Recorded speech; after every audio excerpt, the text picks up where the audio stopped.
Republican Seniors of Minnesota. We bring seniors 50 plus together. Learn about and discuss issues that are important to Minnesotans. Hear from our elected officials and experts on public policy. Meet political candidates, elect delegates to district and state conventions, and help elect Republicans to office at all levels. We believe in and advocate for the principles of personal responsibility, economic prosperity, peace through strong national defense, and limited, sensible government. Republican Seniors of Minnesota, welcome to our monthly meeting.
Good morning, everyone. Please take a seat and we'll get started.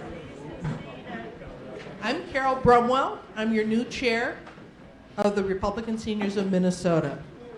I'm happy to see you at this meeting. So the first thing we are going to ask you to do is to silence your cell phones. Let's see, I think I have a really cool slide that shows that.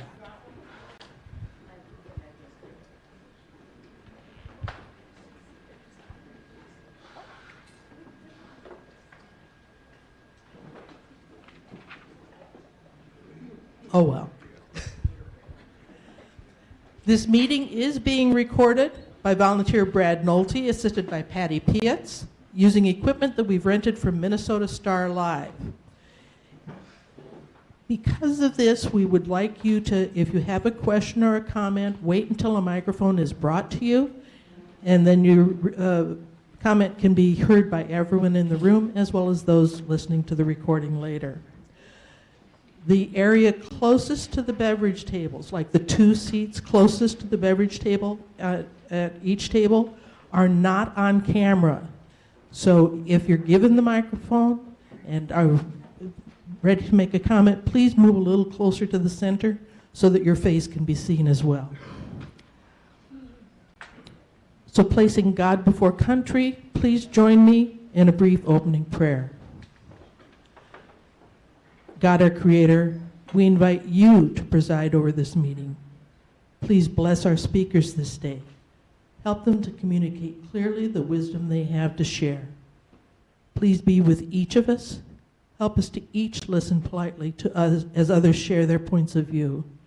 Even if we have different opinions, give us unity of spirit. We pray for those in government office. Help them make laws to protect our freedoms so that we can live peaceful, quiet lives in godliness and dignity. We pray for the judges across our land, from the local level to the high courts. Help them to judge wisely and fairly. Please give them wisdom and discernment to balance justice and mercy. Help us to see in all others the gifts they are employing to carry out your will. May we have a spirit of camaraderie in this room and as we work together on our shared mission. Amen. We'd like to acknowledge our military and our veterans and active or retired police officers and first responders. Will those people please stand to be recognized?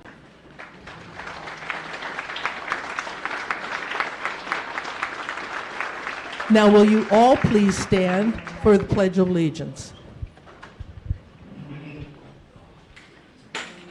I pledge allegiance to the flag of the United States of America and to the republic for which it stands, one nation under God, indivisible, with liberty and justice for all.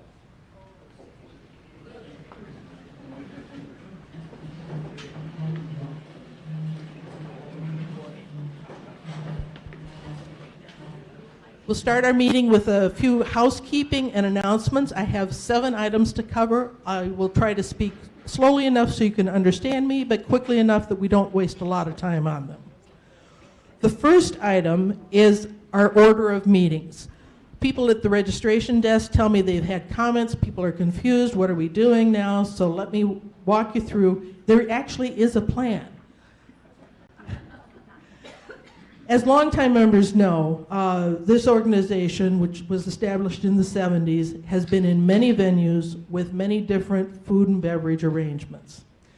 We, right now, are here at the Bloomington Event Center. We open the doors at 9:30 so you can get your name badge, pay your meeting fee, greet each other, get a beverage, have a good time before we start promptly at 10 o'clock. During this first half hour, we begin with the invocation and pledge. These announcements, there will be a new attendee welcome, so if you're here for the first time and willing to introduce yourself, you'll be given a microphone in a few minutes. We then have 1 or 2 speakers, and during campaign season, those speakers will typically be candidates. During our business organization needs, things like electing people to go to conventions or the new board as we did in April, that business meeting is part of this first half hour. We'll carve out maybe 10 minutes at the most, I hope. About every 3 months, we will have 2 cents for 2 minutes. This is where you are handed a microphone and have 2 minutes to say what you want to say to the organization and the group. Our goal is to have our featured speaker start at, our featured speaker today is Walter Hudson. If he is in the room, I do not have your slides yet. Please bring them forward when our first speakers are speaking. Our featured speaker starts at about 10:30, speaks for 30 to 40 minutes, with time afterwards for question and answers. Our goal is to wrap up at around 11:30. This gives you time to go out to lunch or get on with the rest of your day. Item 2. I'm happy to say that we are recording these meetings. Our meeting videos from April and May are now available on the website. They're also available on YouTube. At each table, yes, you can applaud. At each table, there are instructions on how to watch the video. If you have a smart TV, you can easily watch it on YouTube using your smart TV features, using a remote control. So we hope you enjoy watching the meeting videos from the past 2 months. If you missed those, they are worth watching. And the video from today, from June, should be available in about 2 weeks. Item number 3. State Fair is 2.5 months away, and we Republican seniors will be assisting MNGOP at the State Fair booth. We need 12 volunteers. There are 3 shifts during the day, so 4 people per shift. The sign-up sheet is here on the front table. If you're willing to volunteer, please come sign up. There is a training session in August that you'll need to attend. It'll be held with a remote Zoom if you want to volunteer. Item number 4. This Saturday afternoon, June 17th, we have an opportunity to listen to the high school oratory competition, Speaking Proudly, that is hosted by Metro Republican Women. And that is open at 2:30 at the Capitol Rotunda. It's open to the public. And Elaine has information about it. I put cards on the table. There are cards on your table about that event. There's also a card up here with that information. And, item 5. On July 5th, from 5 to 6:30, Center of American Experiment will host Riley Gaines as a speaker at the Metropolitan Ballroom in Golden Valley. Cost to attend that is $30. Riley will be presenting information on the fight to protect women and girls in sports. The postcard with that information is also on the front table. Item 6. A big congratulations to our Republican Seniors member and video volunteer, Patty Piatz, who also runs the Republican Roundtable. They won a national award for their recent videos from last year. They won the Hometown Media Award.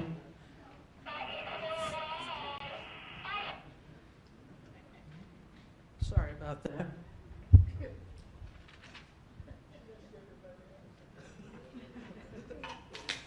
That was someone from back in our recording van. They won the Hometown Media Award from the Alliance for Community Media. ACM is like a trade group for public access stations. This is a national award, and again, it was for their Democracy in Action section. They did video interviews of candidates, Republican candidates, during the 2022 elections. And lastly, in the metro area, especially in Bloomington and Richfield, it's time to sign up for your local newspaper, the Sun Current in Bloomington, Richfield. Name is different in other suburbs. That can be delivered for free to your mailbox every week. It's a great way to keep in touch with your local city council, your local school board, what are people thinking, what actions are being taken. And the information on how to do that is up here. If you already are getting that in Bloomington Ridgefield, they need renewal every 3 years, has to be in writing, so they're asking us to sign up again. All right. Do we have guests or visitors here who would like to introduce themselves? We'll just ask for name and town and how did you hear about Republican Seniors?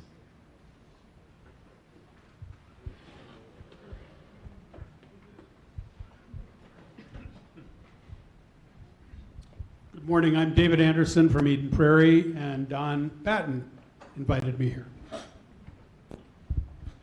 Welcome, David.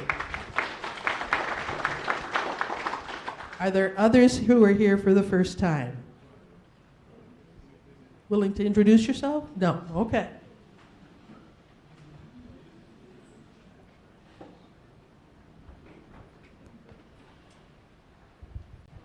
Good morning. My name's Sarah Knapp, and I'm a new vice chair for Senate District 50, and I just joined your organization, Republican Seniors, and I hope to come to meetings and work with your group.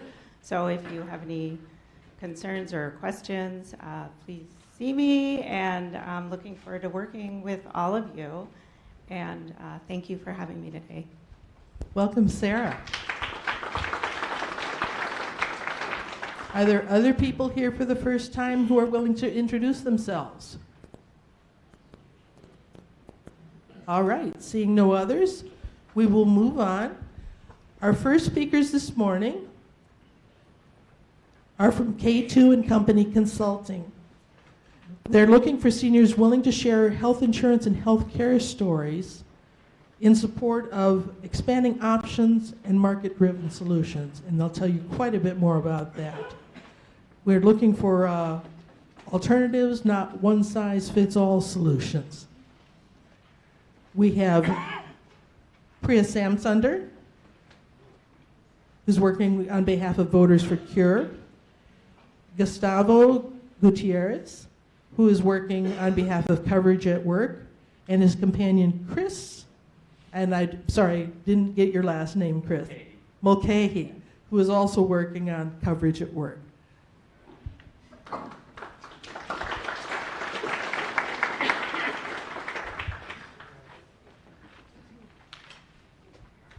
Hi, everyone.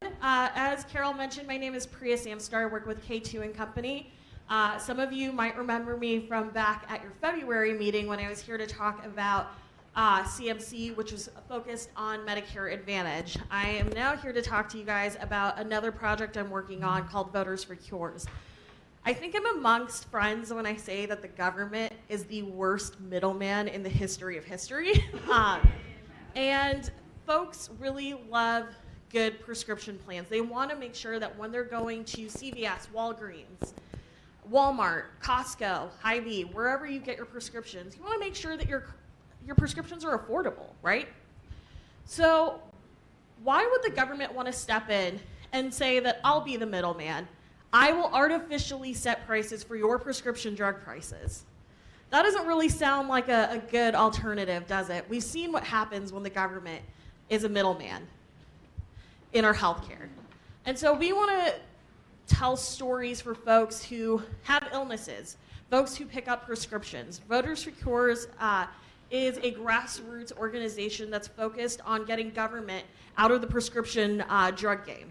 We want to make sure that they aren't artificially setting prices because we know that it takes away from funding for research and development for treatments and cures.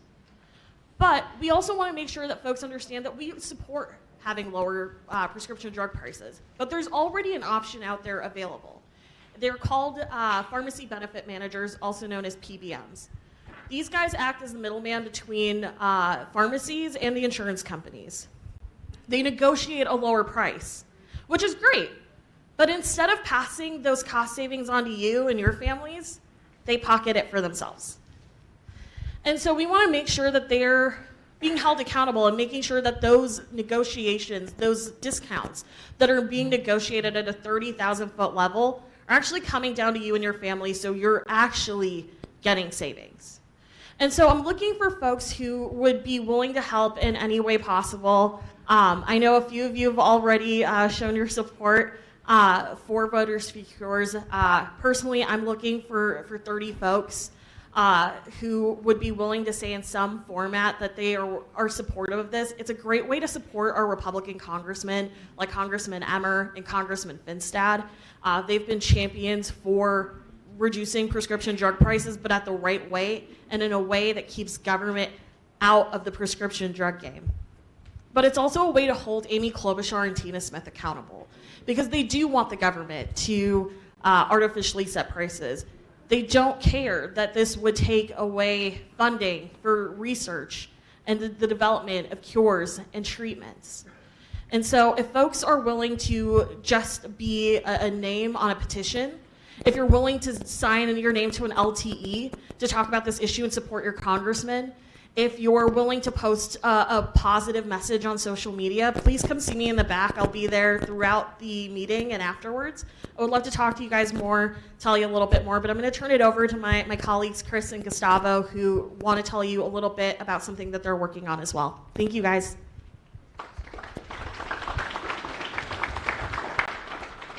Thank you, Priya, and thank you all for having us to speak with you today.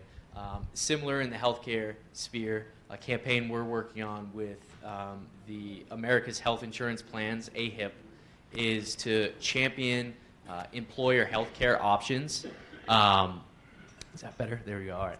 To champion employer healthcare options and free market solutions in healthcare, with the ultimate goal to proactively combat against one-size-fits-all government-ran healthcare options.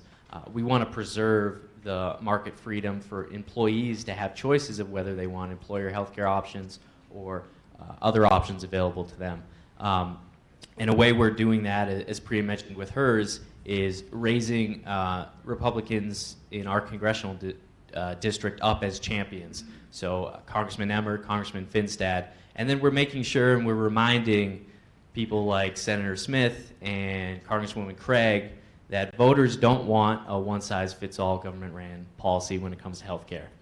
That there are employees out there that are providing, or employers out there providing great health care plans for their employees. And I think, as as Republicans more than ever, it's important that we get involved with these efforts early on. I think this last legislative session, we all saw how paid family leave was passed fairly quickly with not much regard for small businesses and employers and some of the great things they're already offering to their employees. We don't want to see the same thing happen for healthcare options in the state. And our campaign is a great way to do that. So if you are a current or former business owner, if you're an employee that's happy with your employer-provided plan, or you're just someone that wants to advocate to the congressional delegation here in Minnesota, we'd love to have your support. That's through signing letters to the editor in your local paper, sending messages into congressmen, congresswomen, and our senators. And it's also attending some roundtables that we're planning this summer so you can share your voice directly with your elected officials on this issue. Again, we'll be in the back of the room, so if you have any questions or want to sign up, please visit us. We'd love to meet all of you. And again, thanks for having us. And just in general, K2 and Co., we're constantly working on campaigns like this to protect free market, protect reasonable solutions, and so always great ways to get involved, and I hope you'll take the opportunity to speak with us today. Thank you.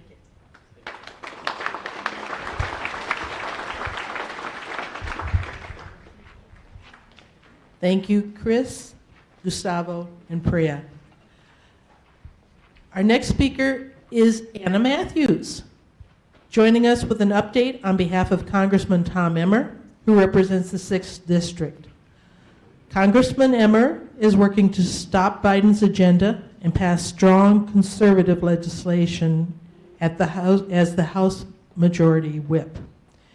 Anna will be discussing the most recent debt ceiling negotiation, other recent bills, and Tom's upcoming priorities. Please welcome Anna. Good morning, everyone. It's good to see a full house here. Hello. I just wanted to talk about a couple of things today. I have not been here for several months, I think, and so the big one, the thing in the news that everybody I'm sure wants to hear about is the debt ceiling negotiation. Hi, Jim. And then I just have a couple of other things to hash through as well. While Carol pulls up the slide, I'll just give you a little rundown here. So let's rewind to 1994, 3 years before I was born, so I'll do my best here. But 1994 was the last time that the federal government actually properly funded itself. So how it's supposed to work is every single year before September 30th, October 1, that midnight point, Congress and the Senate are supposed to work together. The bills, there's 12 appropriations bills. They start in Congress, they're supposed to do the bulk of the work, and then they go to the Senate, they agree. But by September 30th, these 12 appropriations bills are supposed to be done and thought about and considered and passed. Last time this happened was 1994. What has been happening since, and why we are so sunk in debt, is because Congress is not doing that, the Senate is not coming to the table, and then every single year, right around Christmas and New Year's, they stuff everything into a giant omnibus bill that literally usually gets passed on, December 30th, and there's all of this pressure for the members to vote for this huge omnibus bill to fund the government, because if you don't, then everyone is going to die when their benefits get cut, and Christmas and New Year's will be ruined, right? So Tom has never voted for, these giant omnibus bills that they'll shove through at the end of the year. It doesn't mean that there isn't some good spending in there, right? Like, we begrudgingly will admit that the federal government does have to spend money, but what ends up happening is they just pass these huge omnibus bills through at the end of the year, and that is part of the reason why we are in so much debt. Okay, so that's how it's supposed to work. Rewind to this year in April. So House Republicans started going through this budgeting process, and they passed what they called the Limit, Save, and Grow Act, which was essentially their wish list of what they wanted to do with the budget. If we were 100% Republican, here's what we would do with the budget. So I think the final number was roughly like $3.8 trillion of cuts, There were some things in there, student loan repayments starting again, work requirements, just different things that they wanted to do. So that was the bill out of the House, Limit, Save, Grow Act. Then this is the final thing that came through. So Republicans took their wish list, dream list plan from April to the Senate and to Biden. So we've got 1 R and 2 Ds doing this negotiation. And what was passed on May 30th was the final result. So I know you can all read, but just to go through a few of these things with you, the final bill was the largest deficit reduction bill in U.S. history. So we essentially returned funding levels to pre-2022. I could have put a graph in here. I didn't think of that when I made it. But essentially every year we've just been climbing. And so if you look at the chart, Biden wanted to spend, I think it was like $722 billion in 2024. That was his plan. And we are cutting that back to, I believe it's 583. So the pre-2022 levels. So these are all of the things that were included in the final, 1R, 2D compromise. So $400 million out of the CDC's fund, expanding work requirements. Whenever the Democrats complain about that, by the way, note that those are the same work requirements that Senator Joe Biden supported. So again, just making sure that if you're an able-bodied adult, you have to work if you want to be on government benefits, not a novel concept. Clawing back COVID fund, the American energy permitting. I hope that you all heard about the HR 1 bill that the House passed through. That was their top priority. I think it's good to remember that the Minnesota House and Senate, their HR 1 was that crazy, radical, awful, horrible abortion bill, like partial birth, taxpayer funded, horrible, probably even after birth abortion. But the federal House's HR 1 was the energy permitting bill. And so they got several things in there just to speed up and mainly stabilize permitting to help with bringing the prices down, reducing IRS funding, restarting student loan payments, and then no new taxes or tax increases. So somebody told me, they called me on the phone at the office and they said, I don't know why Republicans signed up for this bill because the Democrats essentially got everything that they wanted. And I said, this is not everything that the Democrats wanted. They did not want the largest cut in U.S. history.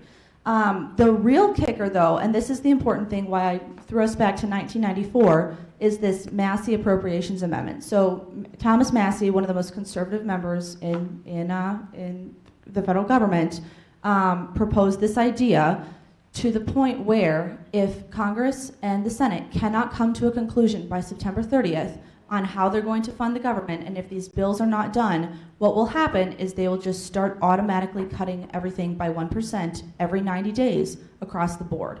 So part of the other good thing about this bill, in addition to the cuts, is that if things don't go according to plan in the appropriations process between now and September, there still will be cuts, like guaranteed, more cuts are guaranteed in this bill.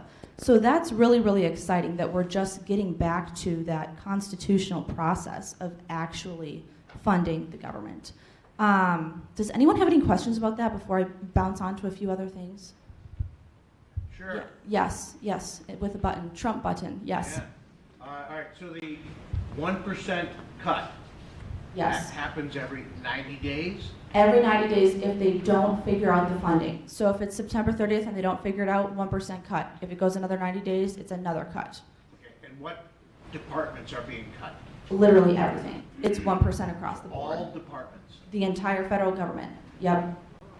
And Tom has said before that it's a bit of he called it like a lazy way to govern if you're just cutting everything across the board, and not really evaluating the return on how your dollars are being spent. But at this point, we have no choice. And really, if you're an agency, you can rebudget and figure out 1% of your funding. That's not a big ask. But because we are spending so much money, 1%, when you do 1% of trillions of dollars, it is a lot of money. So what do they have to have done by September 30th? The 12 appropriations bills. So every single thing that the government spends money on is supposed to be detailed line by line in these 12 different appropriations bills. And they're supposed to take action October? first? Well, they're supposed to be done. So the plan for the government funding is supposed to be done by, it's like September 30th at midnight, so October 1st. So they're supposed to work on this stuff now. So this summer, that's the next project. Now that they kind of got, this is like phase one. Now that they got the top line numbers all figured out, now phase two is actually going line by line. Instead of just in December, 3 months late, threatening everybody to vote for this huge omnibus bill. Yes. Maybe not? That's okay. Oh, yes, in the tan shirt, yeah.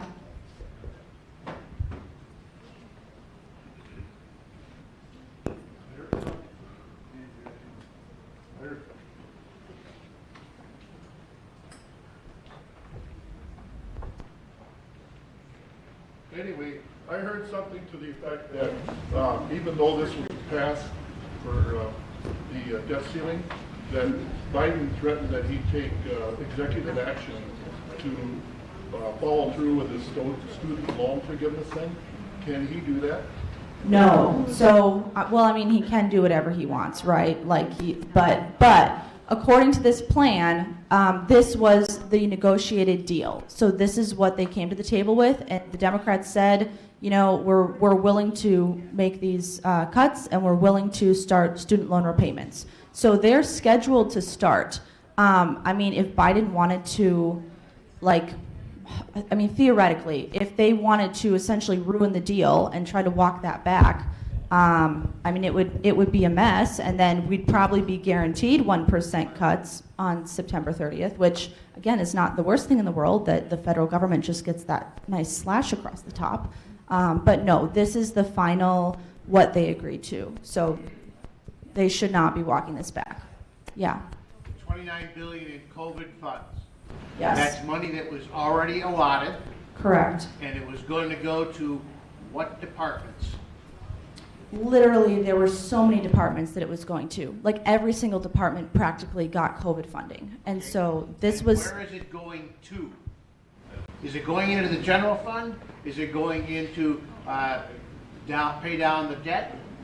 So these are, that's a good question. So these are all cuts that have come down to the point where they now have, 29 that's not going to go out anymore of people who are, because people are still collecting the COVID money. And so some of it is probably money that was still slotted to go out, that's not going to go out. But then the other part of it is just, here's what our total spending level can be.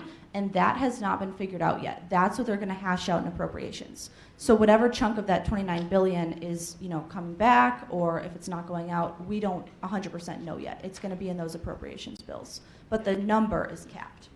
One last question from over here. Yes. I got a question on we've got two committees, the Appropriations and Budget Committee. He said we have two committees, the Appropriations and the Budget Committee. What you've described here is basically an appropriations Correct. committee, not the budget. So are we still not going to have Budget Committee actually produce a budget and pass it through Congress yet? Well, this is kind of the top line budget. This is the overarching budget. Spending, not budget. The appropriations is how you spend the money, not budgeting, planning for how you're going to spend the money. That's a good question. I don't know the answer. That's what's constitutionally mandated. That's what's constitutionally mandated, is to produce a budget every year for the government, and they've never done that since 1994. And you're saying that happens after the appropriations process or before, or simultaneously? I was under the impression it was simultaneously. Somewhat simultaneously, but again, the appropriations this is the spending bills, not the how are we going to plan to spend the money, and that's what's mandated constitutionally. That's a good question. I will give you my card and I will ask, but I think that a lot of that has happened now, prior to the appropriations bills, because now they have the dollar amount that they can spend, and then they have to go and hash through that of where they're going to send the money to. So I will be here afterwards as well to take other questions. If you have them, I'll be in the back. Thank you, Carol. Thank you so much, Anna. We appreciate hearing from Congressman Emmer. Anna comes to us about every 3 months with information, and it's wonderful to have her here. Now for our featured speaker. Today we welcome Representative Walter Hudson, who will speak about the legislative session that just concluded in May. Walter Hudson was the Republican-endorsed candidate for State Representative in the newly drawn House District 30A, which includes St. Michael, Albertville, I got that pronounced right, Hanover, much of Otsego, Rockford Township, parts of Hennepin and Wright counties. He assumed office in the Minnesota House of Representatives just in January. Walter was born in Detroit, Michigan. He received a bachelor's degree in information technology from the University of Phoenix. He is currently a business executive in that field. Walter served on the Albertville Planning Commission and on the City Council for 7 years from 2014 to 2021. He has a background in conservative talk radio and hosted the show, which I'm sure many of you heard, Closing Argument with Walter Hudson. He's also worked for the David Horowitz Freedom Center. Join me in welcoming Representative Walter Hudson.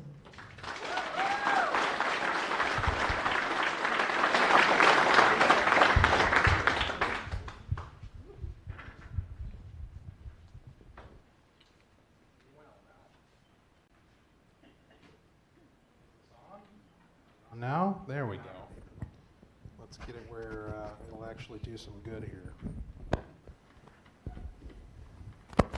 All right. Can you hear me all right? Go up. Is this any better? Yeah. All right. Let me know if it's a problem. I'll adjust it. All right. It's very, lots of excess noise there. All right. So, first of all, let me start by saying, and I really want you to hear this, thank you. For what specifically? Well, this is the Republican seniors of Minnesota, right? So you all have something in common. That's you've been around for a little while. You've done some stuff. And my assumption based upon, and this is a total generalization, this is a stereotype. It may in fact be wrong. I apologize if it is. But my assumption is, based upon the fact that you're both Republicans and you're seniors, I think it's fair to say that you've lived lives of productivity and virtue, and you've contributed to trying to make this world a better place. And as a member of a slightly younger generation, thank you for that. I know as a parent, and as somebody who interacts with people who have grandchildren on a regular basis, one of the things I hear a lot is concern, frustration, almost a sense of fatalism, that the world is going to hell in a handbasket, which it is. It is. But this sense of it's inevitably going to continue to get worse. And there's just no way it could ever possibly get better. I'm telling you, there's hope. And we'll get into it here in a little bit more detail, but just on the surface level, I turned out all right, right? My parents raised me. My kids are turning out okay. I don't know how many avid YouTube watchers we have in the room, but there are increasingly, they call them influencers, online personalities, online celebrities, people coming up in their 20s, teenagers in their 30s, who they might not identify as conservatives, but they're preaching our language, they're talking our language, they're asking questions. Why am I not happy? Why is there so much depression? Why do I know people who've committed suicide? Aren't things supposed to be getting better? When is it going to get better? When is my ship going to come in? When am I going to get married? When am I going to find a good, solid job? When am I going to be able to buy a house? When am I going to be able to get out of my mom's basement? Okay? there's an inherent sense that this is not okay and it's not normal and it's not the way things ought to be. And they look at the promises that are being offered, and I'm talking about young people here. They look at the promises that are being offered in terms of what their lives are going to look like in the future, and they're asking themselves, well, how does that work? How's that going to happen? Because it doesn't seem like it is. And so there's hope there, because where there's questioning, there can be resistance against the establishment. So let me set the stage a little bit before we get into the details, because we'll talk about specifically what happened during the Minnesota legislative session. A lot of terrible bills that I'm sure you know about, and I'm sure you can ask about during the Q&A. More I dig into it, the more I learn about the origins of where we find ourselves today, the further back the pivot point seems to go in terms of when it turned.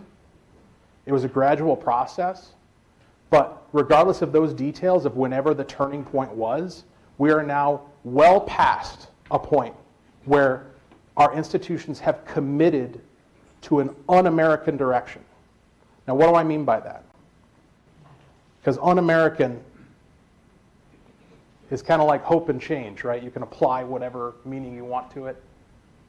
What I mean is that the current DFL party and the Democrats generally nationally are no longer an American political party. They are not interested in the ideals and the fundamental principles that define American exceptionalism. Things like, and if you want a list, why don't you go Google the, what is it? The Smithsonian African American Heritage Museum, something along those lines. They had a display a few years back, I believe it was like 2013 or so, about white supremacy and whiteness. And they had a bunch of bullet points of all the things that they characterized as being part of whiteness and white supremacy. And things on the list were such things as timeliness, future orientation, in other words, you save and plan for the future, hygiene, productivity, getting places on time, these sorts of things. In other words, normal, basic, responsible behavior is what they mean and what they're talking about when they talk about whiteness. Okay? What that reflects is they're actually tilting against virtue. This legislative session was all about punishing people who have displayed productivity and virtue.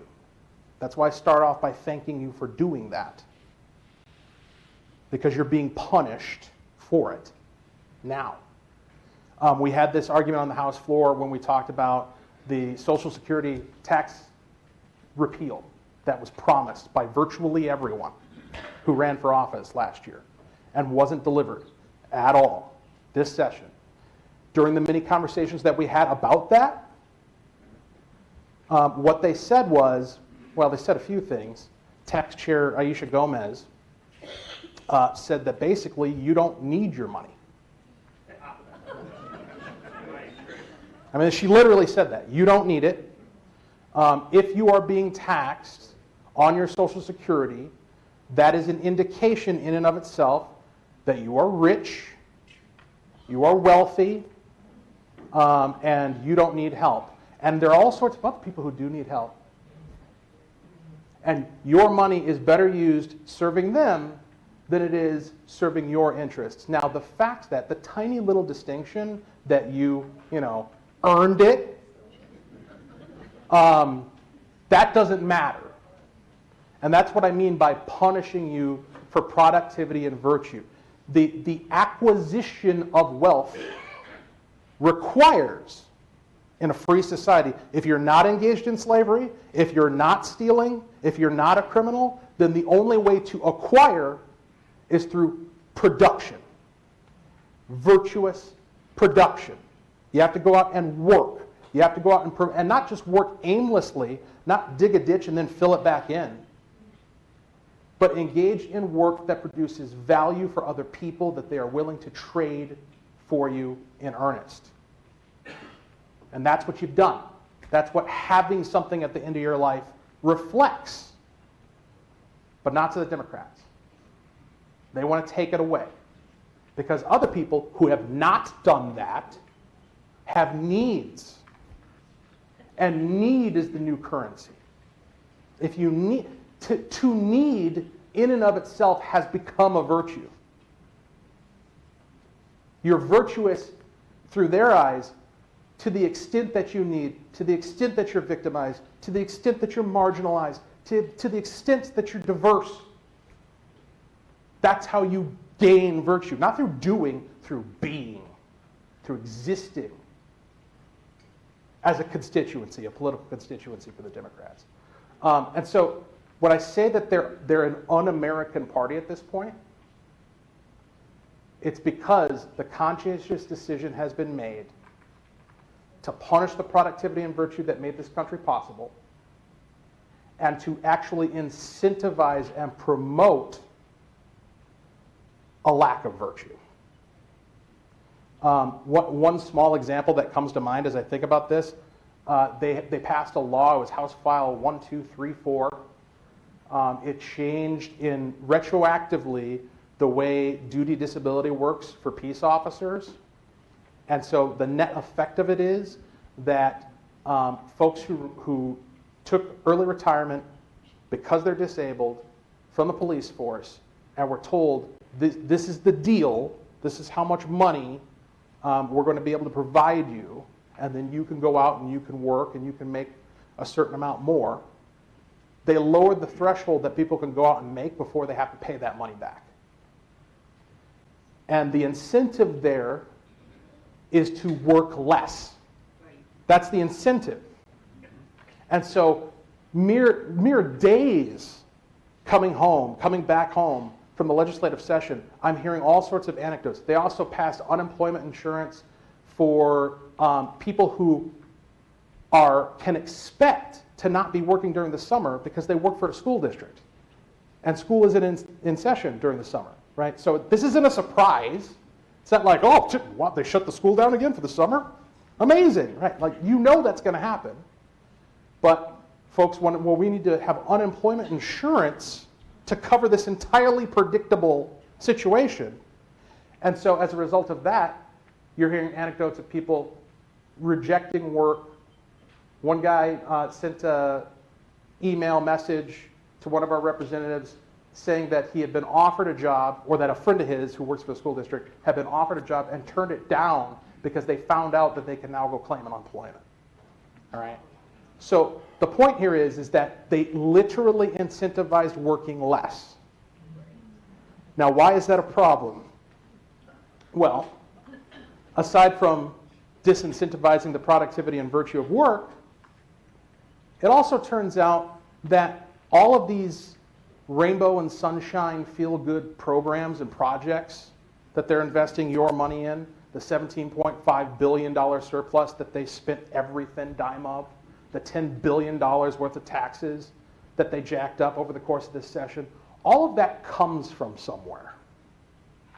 And the somewhere it comes from is different than the federal government, because the feds, they can just print the money. They can legally engage in what would otherwise be called counterfeiting, right? If you had a printer in your basement and you started printing out cash, you're going to jail. But the feds do it every day to the tunes of billions of dollars, right? The state of Minnesota can't do that. The state of Minnesota gets its revenue from primarily two sources: income tax and sales tax. And so when people are working less and therefore have less income, what does that do to revenue? It goes down. Wow, every single person in this room is smarter than any Democrat who's elected to office. Because you just solved a basic math problem that my 9-year-old just turned 10 yesterday could have solved. That's what we're dealing with here. And so this is no longer, and that's just the economic side, right? Like, we'll get into abortion, the trans stuff, encroaching upon parental rights, education. Across the board, you're dealing with a party that has declared war upon you.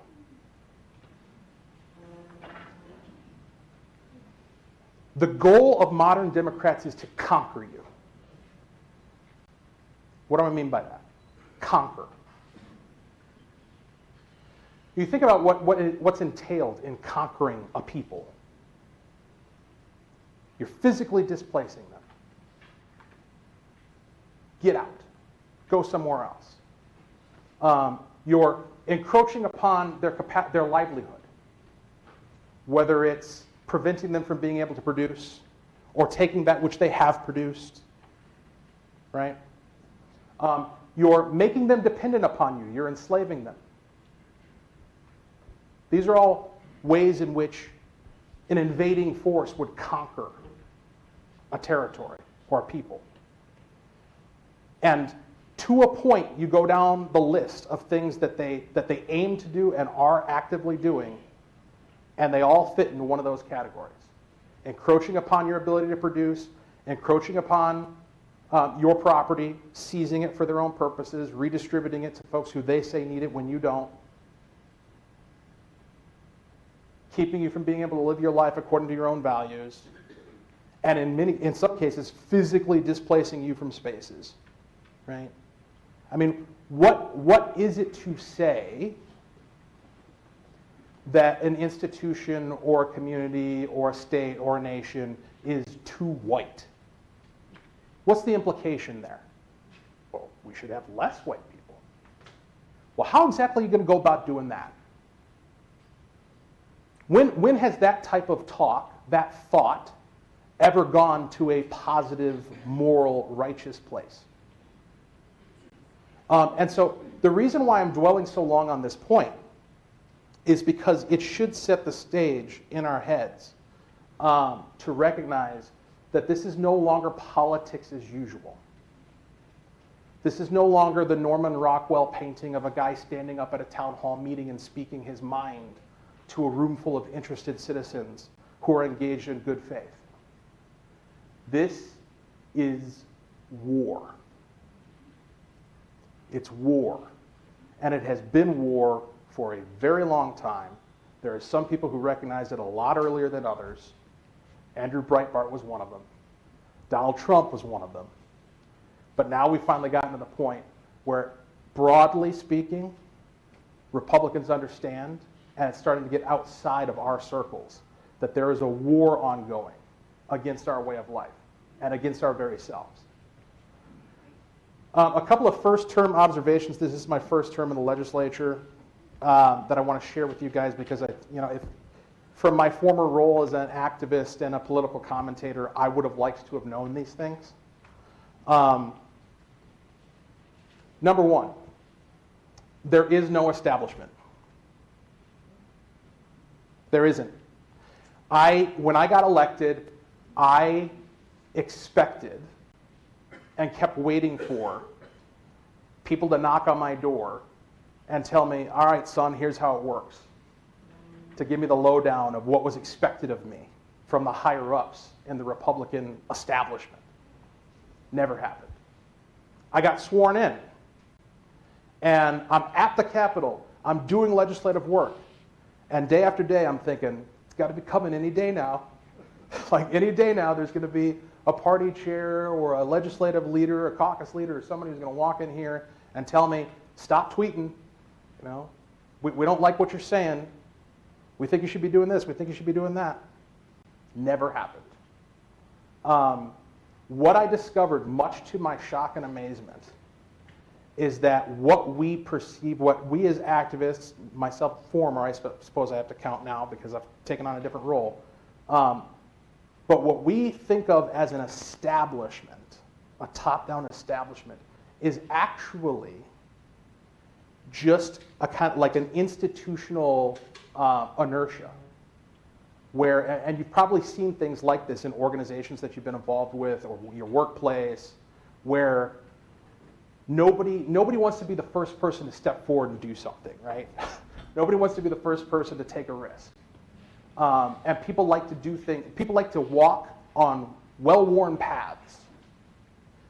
And because of that kind of human nature, that desire to not stand out and to be safe and to do the thing that's going to keep you in the good graces of the people around you, it looks like an establishment from the outside, but it's really just humans being humans. It's really just people following in the footsteps of the person who came before them and doing things the way they've always been done. And that's good news if you want things to change, because it means that the only force you're really fighting against is the malaise of human nature, as opposed to some malevolent, top-down entity that's trying to force you to do things a certain way. And the other first-term observation I had is that we really need to, and I don't know who all's in the room and what roles you play within the Republican Party, but we desperately need to professionalize our party. And I mean a couple of different things by that. Professionalize in the sense of do these things professionally? Sure, absolutely. You can never be too professional in terms of how you conduct yourself in your operation. But to be really blunt about it, we need to start paying people to do things politically. The Democrats have on-ramps and off-ramps for their legislative candidates. They have places to park the activists who they are someday going to run for office. This incoming class, we just had redistricting, so there's a whole bunch of new freshmen in the House. The contrast between the freshmen on the Republican side and the freshmen on the Democrat side is pretty stark, not just visually, it's stark that way as well, but also in terms of their professional makeup. So on our side, you've got business owners and homemakers and retirees and teachers and principals, a couple of lawyers. On their side, you've got directors of nonprofits and activists and community organizers, and all that stuff is paid politics. See, when session ended for me and for my Republican colleagues, we went back home and we went back to work. I'm technically on the job today, right? And the work that I have to engage in order to feed my family is not political work. And so it occurs at the expense of doing things like this and engaging and getting people to vote and communicating what the mainstream media will not communicate. By contrast, my Democrat colleagues, they're not only politicking while they're in session, they get done with session, they go back to their job with a nonprofit somewhere, a political organizing entity, and they're politicking and getting paid for it. And so that needs to change. We have to, and it needs to change not just in terms of being the effectiveness of the organization, but also in terms of the types of candidates who we can attract. Because as it stands right now, it's a very slim, narrow margin of pool of people that we can select from. I mean, who can afford to leave their job for 5 months to go be in session or to take time off to go campaign? It's a tough ask. And so there's a lot of people who would be good at this job who simply can't do it because they have to prioritize feeding their families. All right, let's get into the actual legislative update component. And I know we're running against some time here, so I'll try to be quick and then turn it over to Q&A. So I have a whole list here of all the big bills that we went through. I'll just kind of tick through them and give brief comments. So we had the Judiciary and Public Safety Bill. Oh, man, horrific. Basically, criminals are the good guys now. That's the summary. Criminals are the good guys. Law-abiding citizens are the bad guys. We need to keep guns out of the hands of criminals. How? Well, by taking them out of your hands, by having red flag laws that apply to you, by having universal background checks that you have to go through, that are not being gone through in the back of a gas station in the middle of North Minneapolis when they're engaged in an illicit gun trade, right? The assumption baked into the cake of public safety through the Democrat lens is that when a crime is committed, the first question you should ask is what happened to that poor criminal to make them do that? How have we failed this poor soul? How have we not educated them, not housed them, not lifted them up, not affirmed them, not patted them on the head and told them how special they are? How have we neglected to give them art classes? That was in this bill. Art classes for inmates, which we don't call them inmates. We call them incarcerated people because it's more gentle, right? So that's public safety. On the judiciary side, there were some pretty horrific things. There was a speech database, hate speech database that we can go into if you want to in the Q&A. Taxes, they went up by $10 billion. Higher education, nothing but bad. Transportation, some good stuff happened in transportation, except how they're funding it, which is by jacking up your gas tax and jacking up your license fees and tabs. And the health and human services side, of course, you have the abortion bill. So everything, another good way to summarize everything that the Democrats did this session is anti-life. So they went after life on the front end with babies by creating this space of anarchy, this wild, wild west when it comes to unborn life, where we just hear no evil, see no evil, pretend that they don't even exist until such time as a mom decides to value that child, which could happen as late as, I don't know, 30 minutes after birth. Because in the dumpster, what difference does it make, right? How would you know? They're not tracking it. They're not tracking the numbers. They repealed the reporting mechanisms. So now we won't even know how many abortions are going on or what the different segregated data within that in terms of like why they're getting the abortion, when, at what point in pregnancy. We just won't know. Hear no evil, see no evil. So they went after life on that end. On the other end, of course, we had to kick and scream and pull hair and fight like hell in order to get them to fund nursing homes. I mean, that battle, it's amazing because what did I say at the beginning? I said that need is currency, right? If you need, then you should be prioritized. Well, who's in greater need than somebody who's in a nursing home? And yet, strangely, they didn't find that compelling. I wonder why. And I really do think it's because they don't value life on either end. They don't value life in the beginning with conception, and they don't value life at the end because those ends of life don't have any practical utility for the machine. They want the people in the middle who can be milked, the cattle. That's who they value. When you're of no use to them on the front end or the back, they could care less. Environment and energy. So there's an app you can download on your phone that'll tell you the different sources of where your energy is coming from. They passed a bill early on in session. We called it the blackout bill because that's going to be the consequence. The net effect of this bill is by 2040 to effectively ban all sources of energy that aren't either wind or solar. Now, if you look at this app and you get the breakdown of where your energy is coming from in the MISO grid, wind is about 19%, and depending on the time of day, solar could be anywhere between 2 and -2. It actually goes the other way. It actually is a draw on the grid at some points. So that's 80% of energy production that they just decided to ban within 17 years.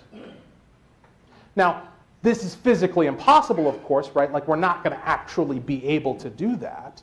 So what are they actually doing then?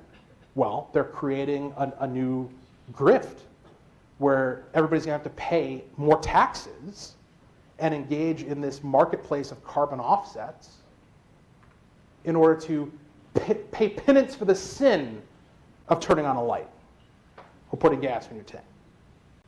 And so they're going to increase the cost of living. And again, they supposedly care about the poorest of the poor, the people who are living on the edge, trying to make ends meet, and yet they keep jacking up the cost of everything. And maybe the folks who are truly wealthy can endure that, but the folks who are living on the edge, check, that pushes them over into poverty. But it kind of makes you wonder if maybe that's the point. Going back to what I said earlier about encouraging dependence. If they can break your spirit and get you to the point where you don't have any hope anymore, you've abandoned it, and you never expect to be able to do anything with your life, and you just accept that it's going to be handed to you at whatever amount those in charge want to dole it, then they've got you. And I really do think that's the goal. Earned safe and sick time, paid family medical leave. I mean, we can go into any of these if you want. Free school lunch for all kids, regardless of whether or not they need it. So you could, a family in Edina who's doing very well and has no issues feeding their kids now gets their lunch paid for. Gender affirming sanctuary state, that was a big one. So this law, this is astounding. You really can't overstate this. It's a bill that was passed and signed into law by Governor Walz, which has the effect of canceling the parental rights of citizens of the United States who aren't even Minnesota residents. I mean, can you imagine? A law was passed in one of the several states that takes away rights from people in all the other several states. Because if your child is transported here by a person or on their own reconnaissance, if they make it across state lines and their stated purpose for being here is gender-affirming care, which includes poisoning, puberty blockers, hormones that are unnatural to their human development, surgery, mutilation, physical alteration. If that's the reason why they're here,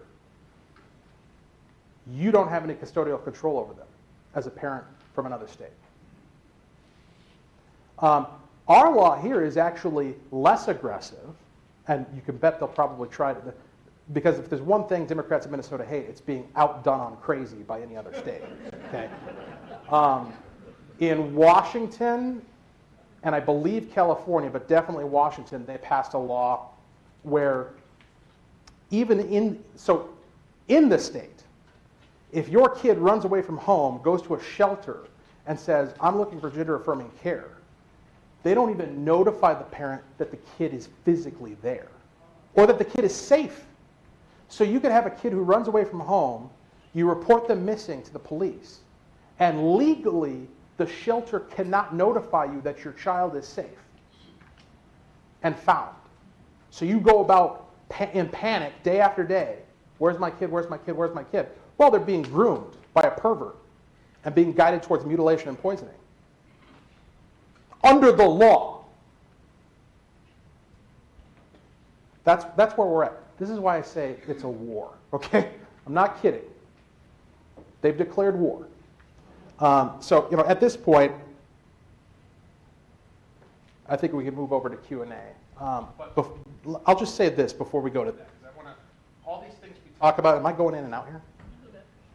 All these things that we talk about can be very depressing, very big downers. So where's the upside? Well, we're gonna be able to take our state back. Doesn't feel like it right now, but we will. We will, because there is a point past which people will not take it anymore. And we are rapidly approaching that point.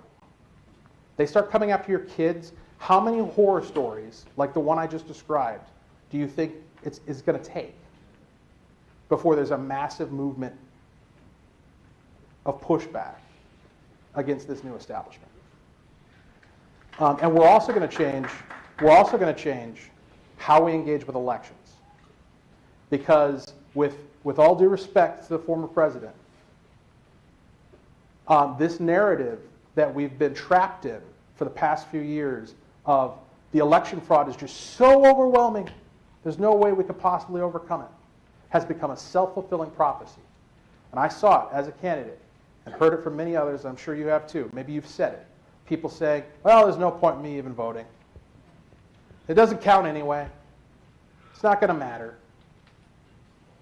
Well, it's not now. There's this story in the Bible when the Israelites first got to the Promised Land, which was not after the 40 years of wandering. It was before. People forget this. The first time they got there, they sent in 12 spies to spy out the land. And they came back, and 10 of them had a terrible report. They said, this is not going to work, guys. These cities are huge. They got big walls. The guys are strong. There's tons of them. They got massive weapons and resources. You know, we're a wandering tribe out in the desert. There's no way we're going to be able to do this. And God's response to that was, well, I guess there's no way you're going to be able to do it. The lack of faith was enough to condemn an entire generation to wandering and death in the wilderness, to prove a point, because that's how God rolls. He'll sacrifice a generation to prove a point. That's who we serve. Yeah, God is love, but he's also wrath and justice and vengeance. Vengeance is the Lord's. When we look at our enemies who are engaged in demonic behavior, which is what the Israelites encountered in Canaan, when we look at them and we say, oh man, there's no way. We can't possibly get this done. His answer is always going to be, you know what, you're right, you can't. Because his one demand of us, one, is faith. That's it. That's all I ask for. Believe me. Trust in me. Trust that when you take a step, my ground will be under your foot. That's all he asks for. That's what we need to bring to bear. And a commitment to go out there and find ballots and get them in boxes. Legally. But as it turns out, the law is wide open now, folks. So those ballots are out there to find. We can get them registered. We can get them ballots in hand. We can collect those ballots. We can get them in boxes. That's what needs to happen. And it needs to start happening as soon, the day it's available, we need to be doing that. All the way through. It's no longer election day. It's no longer get out the vote. It's ballot, ballot, ballot. It's a farm. You're bringing in the crop for a season. That's what we have to do. That's the only way we're going to be able to compete. And we can't compete. You know how I know we can compete? I have a colleague, a Republican member of the House of Representatives, who was elected. She had a recount. She won by 15 votes. 15. Now, if the Democrats had an unlimited capacity to cheat, do you think they would have let that happen? There's a functional limitation to how much they can cheat. There's a limit, and we can overcome it. We came within 5%, or 0.5%, not 5%, 0.5% of getting state auditor, of getting attorney general. We had plenty of close legislative races, and this is with them outspending us 10-1. This is with them having a professionalized organization that I described earlier, with all their community organizers and nonprofits working against us.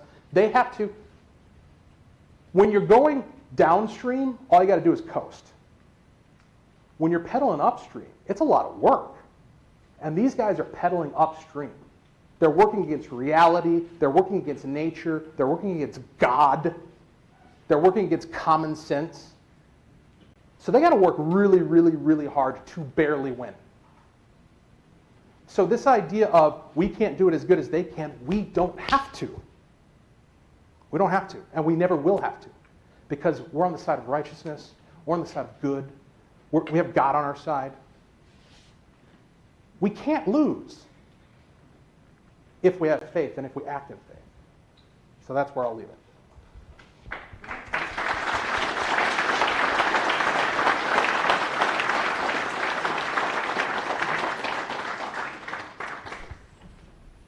Thank you very much, Representative Hudson.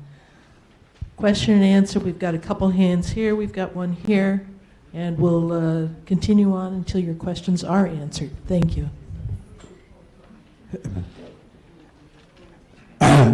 Walter, thank you very much for your presentation, even though it's not the happiest news I've heard in a long time, but at least we're getting the true story, and really appreciate that. I believe, just like you said, that this is war and we have to fight as hard as we can. I understand that the Freedom Club has organized to, they've identified, I should say, 12 House seats that the DFL has taken by less than 5 or 3%, and they're focusing on those to see if they can turn those over in 2024. That would give us the House of Representatives, and we could stop that. And we see how well that's worked now in the Congress, where we've taken back the House. Do you agree with that procedure and what they're doing? Apparently, they're putting out paid volunteers, if there is such a thing, to go out and solicit and see who has voted and who hasn't, and who would be voting for a Republican candidate. Yeah, thank you for that question. I am not familiar with all the details of the Freedom Club's strategy, but from what you described, that's exactly what needs to happen. That's exactly what needs to happen.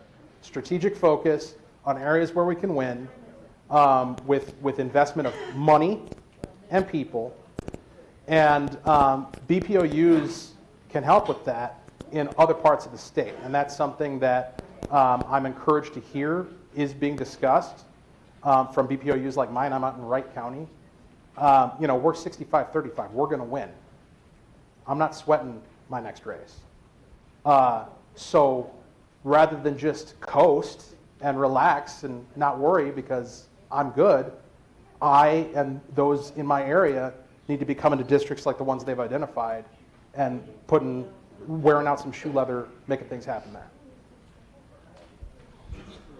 I wanted to ask you, I have two specific questions about bills that I haven't heard whether they passed or not. The Minnesota Family Council gentleman spoke here 2 months ago, and he said that there was a bill in the Minnesota legislature that was going to legalize pedophilia. And I'm curious if that made it through. And the second question has to do with e-tabs. The Indians are donating a ton of money into the DFL to get them to take away e-tabs. How did each one of those items fare? I assume that the bill in question regarding pedophilia was one introduced by my esteemed colleague, Representative Lee Finke, what that bill did is it took language in the Human Rights Act which exempted, and I think this is verbatim, the physical or sexual attachment to a child by an adult, which one might view as a pretty good definition of pedophilia, and struck that out, because what it had said was that will never be regarded as a protected class, because we've got all these protected classes, you know, creed, race, what have you, but that's never going to be considered a protected class. And the reason why they had to word it that way specifically is because they actually defined sexual orientation. I could talk about this for half an hour. They defined sexual orientation as a physical or sexual attachment to another person. Now that word person is pretty inclusive of children. If you didn't want to include children, you would use the word adult rather than person. But there's no way in hell that the left and the LGBT community or movement is going to allow or accept the idea that sexual orientation only applies to adults, because they're very explicitly going around making the case for trans kids and gay kids and kids, everything's about the kids, targeted at the kids. So they want it to say person. And so you look at that and you're like, okay, well, if we're going to say person, then we better specify that because sexual orientation is a protected class, we better specify that we don't mean that a physical or sexual attachment to a child by an adult can be viewed as a sexual orientation. So that's what the language said. Finke's bill struck that language out, which, by a plain reading of the law, means pedophilia could be regarded as a protected class. Okay. Representative Harry Niska had an amendment to fix that because their complaint, that, like, why would you do that? What's the innocent, benign explanation for doing that? Well, they would say, well, it's a harmful trope to go around suggesting that people with sexual orientations other than straight, other than cisgender, have some sort of predilection towards targeting children. And so in order to combat that stereotype, we need to take out this language. Now, aside from that being a ridiculous reason to change law, to make people feel good, it's also complete bunk for what I already explained, right? Like, you're defining sexual orientation as a protected class in law. You're using the word person. That's inclusive of children. So if you don't specify that you don't mean kids, then you mean kids. And so they voted, recognizing that they were in a corner, they voted 126-0 to accept Harry Niska's amendment. It went to conference committee and came back with the language struck out again. Because the Queer Caucus put pressure on their colleagues to say, we're not giving an inch to these Republicans for nothing. Our desires, our feelings, our affirmation is more important than kids. I'm a little hot on that subject. So all of you know, I taught all weekend with... We'll take your comment in a minute. Oh,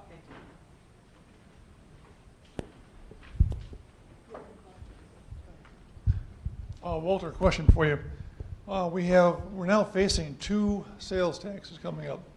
A 3/4% raise, I believe, July 1st. Another 1/4% raise in October. Is that for a general sales tax over the entire state, or is it specific to a certain commodity or some issue? So my understanding is that there's 2 sales tax increases. One is statewide, and the other is specific to, I believe, the 7-county metro area in order to fund transportation or something like that. Take it with a grain of salt, but that's my understanding of that.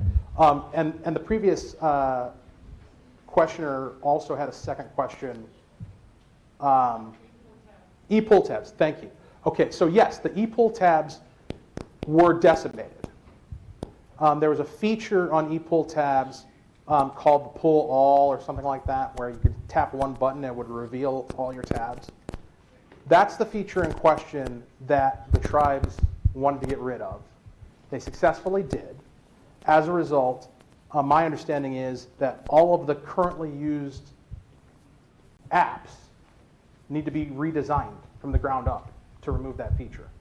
So and once they're redesigned, of course, they're going to be less functional. It's going to take 4 taps where it used to take 1.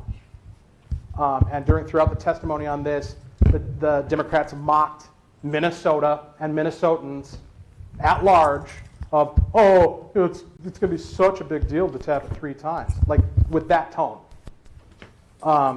And completely ignored all of the folks who were coming to them statewide saying you're going to ruin our ability to raise money for sports teams and fire equipment, and all to do what? To increase casino profits.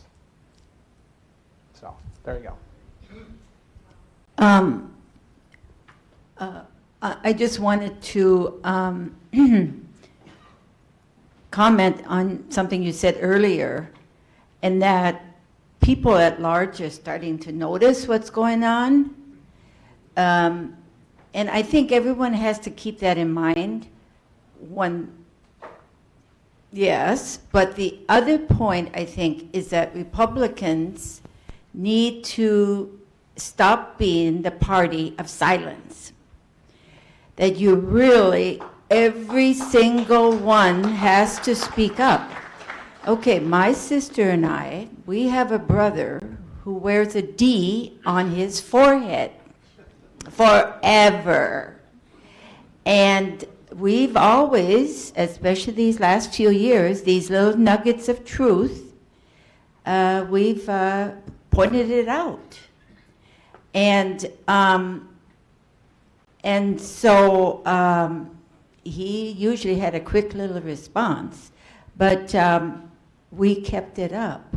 Okay, the other day we're having lunch and talking in general, and he says, you know what? I think I'm going to have to vote Republican. All right. Yes. Now that is an earthquake. So especially if you have young family members, grandchildren, whomever, that have kids, you've got to speak up in the right way, and that is some teaching that the Republican Party needs to do on how to witness effectively, because people have got to start speaking up in the grocery store, at the beauty shop, wherever. Yeah, so that reminds me of another Bible story about ancient Israel. When Joshua led them across the River Jordan, they took Jericho, and then they went to the next town. The next town was called Ai. And they took 3,000 men and they marched them up a hill to Ai, confident that they were going to easily take it because they had just easily taken Jericho. God's on their side. And they were rebuffed. The gates opened. It was like a swarm of men from the city came out, killed 35 of them, and they went running with their tail tucked between their legs back to the camp. Turns out the reason why they weren't successful was because there was sin in the camp. A guy named Achan had taken spoils from Jericho that were not his to take and hid them in his tent. And so as punishment for that, communal punishment, which is something that, especially as Americans, we don't really think in terms of communal punishment, because a person should be responsible for their crime. A son is not responsible for the crimes of his father and such. But God views things a little bit differently. As communal punishment for that sin in the camp, he took away his protection from them as they were going up to Ai and they got defeated. The reason why I bring up that story is you talk about being quiet and being subdued and not being willing to speak up. I feel, and this is just my personal opinion, that is supernatural. There is no logical reason for people to remain impotent and silent as they're being conquered. That is unnatural. And yet that's what we've done.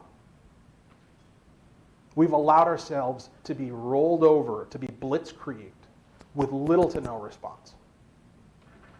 Contrast that to the left. What do? They punish their enemies. They go after people. They go after people's livelihood. They go after their businesses. They go out of their way to find the one baker who won't bake their cake. And then hound that person for 2 decades afterwards, trying to make their life a living hell, trying to destroy them. They know they're at war. We don't. I tie that back. I believe that when we repent and we regain our faith, that we'll have that indwelling again. God will be with us and on our side again, and that will lift, and we'll be able to actually fight like people who are in a war. But you're right. We do need to change our mentality. The good news is when you look at like Bud Light and Target and these things that are happening, there's indications that it might be turning. Thanks for being here. You're just like my total favorite. And I hope this summer you're going to be on John and Robbie's show. Just call in. We love you. Anyway, my question or comment is, in the last few minutes of your talk, you kind of talked me off the cliff a little bit. But in July, I'm planning on driving out to South Dakota and kind of scoping out eastern South Dakota because I become so sad about what's happened to my beloved state. Now, we're all activists here. We know other activists. But a lot of my friend group, they're so involved in sports, pop culture, party on dudes, that they're not paying attention. And when I bring up what's happening, we don't want to talk about politics here. So even though you talked me back from the cliff a little bit, I'm still going to check out South Dakota. I am. I mean, I want to be on the eastern side so I can still pop up to my Lake Superior.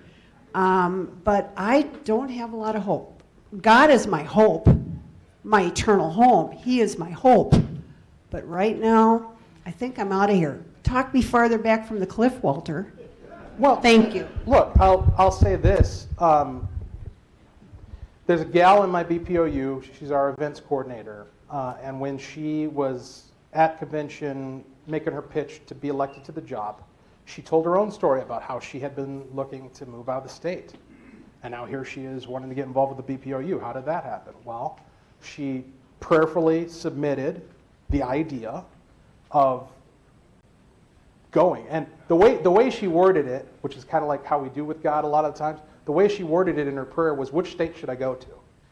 Right? There was no possibility of staying here. And what she got back was this phrase that I have stolen and will use for the rest of my life. Bloom where you're planted. And the idea was, you know, we have all been granted ministries.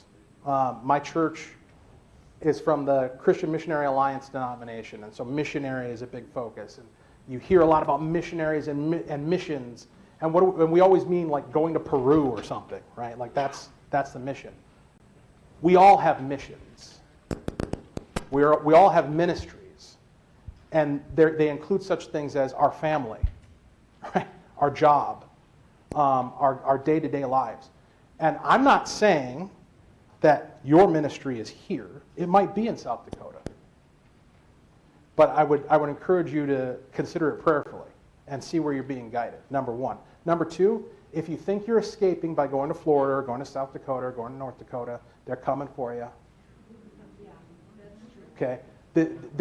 You might outrun the plague a little bit, but it's still contagious and it's still coming for you. And what you're going to need to do wherever you go is the same thing we need to do here, which is with those people who aren't interested and don't want to be educated and just want to party on, bro. That's fine. Enjoy your beer. Here's a ballot. Whatever your reason is, whatever gets them to fill it out the right way, that's the only interaction I need to have with that person. I don't need to convert, right? This is the difference between the evangelism that we do politically versus the evangelism that's done theologically. Theologically, I'm looking for a conversion. I'm looking for somebody to change their entire perception and experience of being. Politically, I want a ballot. That's much easier. Thank you, Representative Hudson. We appreciate your time here. Wonderful, wonderful presentation. Again, a reminder that if you have missed any portion of today's meeting, the recording of it should be available on our website in about 2 weeks. And Representative Hudson, if you're willing to hang around a little while and answer individual questions, we'd much appreciate it. I know you need to go back and earn a living too. All right. The last couple of things we'll do is remind you that our next meeting is July 11th. Our lead-in speakers will be about affiliates. We have the affiliate chair for the African Republicans, as well as our RNC committee woman, Barb Sutter, will be here talking about how affiliates, or as they call them, coalitions at the national level, are being considered an important part of this next campaign season. A quick 2-question survey for you. This is our second meeting where we have had beverages only. Raise a hand. Do you prefer just beverages? Okay. If we were to have food, would you prefer to have it, if we can work in food in the budget, would you want to have it occasionally, or that just gets too confusing? Would you want to only, no food is better than having it occasionally. No food? No food? Okay. Just occasionally? Okay. Very good. Our door prize drawing. We have 2 coffee cards here. Oops, I can't get the lid off one-handed. Bob, can you open that for me?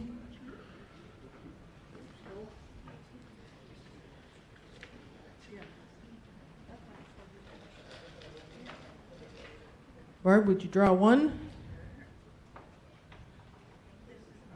You think this is yours? Okay. Let's see if I can read it. The last 4 digits are 2073. 2073 in the room. Okay. You're looking? Nobody claimed that one. 2044. Oh, all right. Come on up. And last drawing here.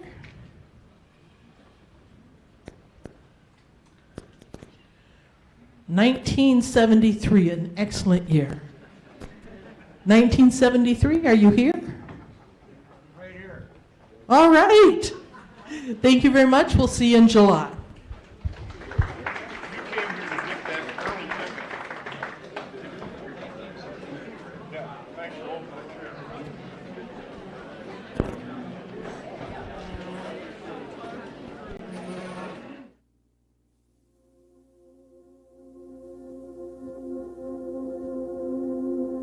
One time I was waiting for the bus with my son.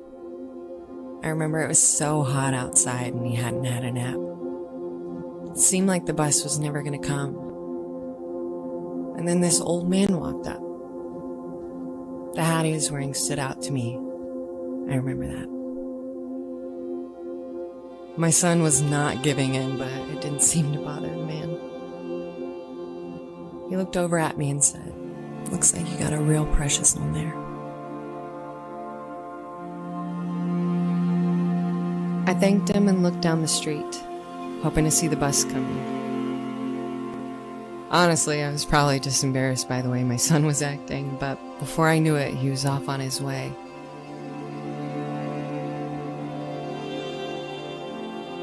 I couldn't help it. I felt compelled to say it. So I just called after him. "Sir? Sir?" And he turned around. I said, "I just wanted to say thank you for your service."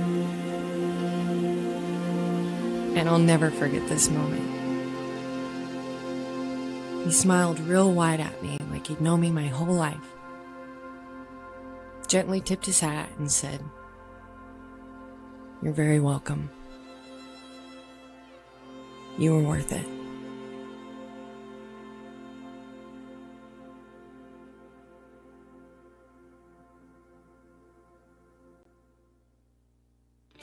Being a dad is hard work. We know it can get tough. So here's to you, fathers, for all the creases ironed and the villains defeated, for all the lessons taught and the projects tackled, for all the games lost on purpose and all the games you showed no mercy. Here's to you, the Buckin' Broncos, the Facemakers, and the multitaskers. Here's to you, the pillow ninjas, the makeup models, and the dance partners. Don't give up. They're counting on you to make a difference. They need you to make them laugh and to hold them when they cry. To be there through thick and thin, through every good day and bad day. They need you. The world needs you. Now more than ever. Today we salute you, whether you go by Dad, Daddy, Father, or Poppy.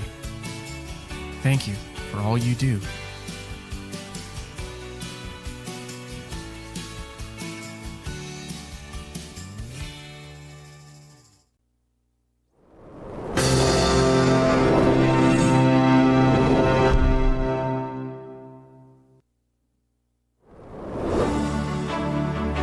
Republican Seniors of Minnesota, we bring seniors 50 plus together. Learn about and discuss issues that are important to Minnesotans. Hear from our elected officials and experts on public policy. Meet political candidates, elect delegates to district and state conventions, and help elect Republicans to office at all levels.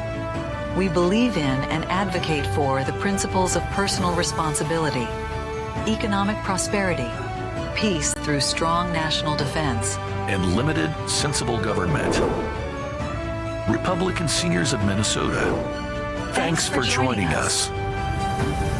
For more information, please visit republicanseniorsmn.com. While visiting our website, you can click on the Video tab to watch videos of past meetings.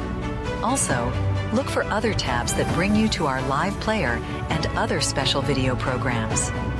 Or on YouTube, search for Republican Seniors of Minnesota.